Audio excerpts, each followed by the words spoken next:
Ukraine and the Russian ruble and the financial impact of the war. Me and my team and my network, we're different. Like most people see the news, they watch the news. Okay, yeah, okay.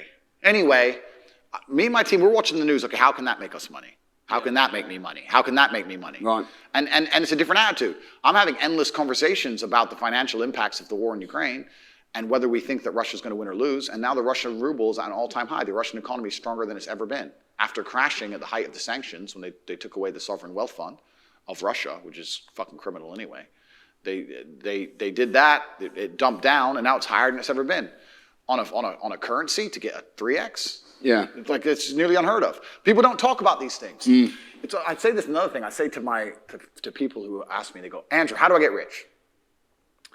And I say, okay, well, you're probably not going to get rich because I bet you're lazy, but let's say you're not lazy. The number one habit that people need to adopt, and this is a habit I had for a very long time, and I've actually recently cleared it from my brain because I've reached a point where peace of mind is worth more than money. But every single time money is spent, you need to identify how your money was taken from you. And I say taken because money can't be made. Money is taken. Because the only people who can make money are the governments. If you're a government, you can make money. You can print it from thin air or a bank. But if you're a person, you're not making money. You're convincing other people to give it to you. You're taking money from others. So every single time you spend money on anything, you need to identify how it was taken from you. When you go and buy a coffee, don't just go buy the coffee and sit down. Sit and say, why did I buy this coffee? Okay, I really wanted coffee. Yeah. But then why did I go into this store and not that store? Is it better advertising? Does it have less of a line? Do they have seating? How did they convince me to come in here? How much did this coffee cost? £6. What's the profit margin on that? Probably £5.50, £5.80 probably by the time. The cup probably costs more than the coffee. The coffee is just water.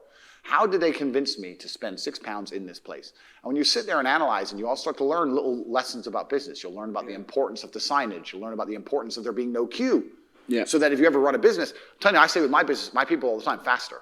All the time, quicker. Yeah. Like I have a couple businesses that are physical. I'm like, I don't want to see a line. I don't want it to see empty because it looks bad. So when there's lines, you work fast. When we're down to 1 or 2 people, you take your time, you talk to the customer. Right. You keep it so there's like always one person at the thing. Like manage the line. Like people don't think about this stuff. No one's going to sit and wait in a long ass queue. Maybe some idiots will, but people like me won't. We've got shit to do, right? My time's worth money. I'm not going to stand and wait in a line. So you have to identify how your money is taken from you. If you start doing that with every single time you spend anything ever, you're going to start to identify business opportunities. And you're going to sit there and you're going to have coffee and you're going to go, you know what? They could have sold cake and they didn't.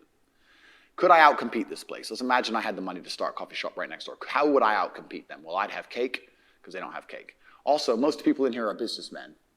And the guy serving some dude. No, we need a cute waitress. His ass is fired. We need a chick. Put a chick here, put some cake in. Financial Times, business people in. People don't even think about this stuff. They don't use their brain ever. They don't ever look around and realize how they're spending their money. They don't look around and look at which businesses are successful. They don't look around and pay attention to anything. They don't look at the world and all the things that are happening and how it can benefit them. None of it. They don't look at any of it. They're too busy following the circus. That's why it's Clown World. They know all about the football results. Right, and they know all about Rihanna. Yeah. They know all about that crap, all about Love Island. They'll talk about Love Island all day. The same people who will march and fucking for labor saying, oh, the Tories are bad, labor. Watch Love Island at night. No wonder you're broke. You're a fool. You're a dummy. And no matter what the government does, no matter what a government or a financial system, no matter what they put together, it's always going to be competitive to some degree. Unless it's communism, which has been tried and they're trying to bring back, and we know how that all ends. Communism ends very, very quickly in violence because there's no other way to enforce anything.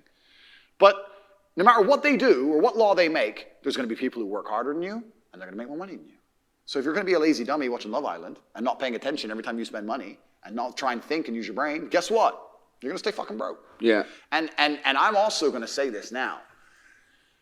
I know for a fact when I talk about how the world works, and people say, but why would the people in charge do that? And I say, because they view you as scum.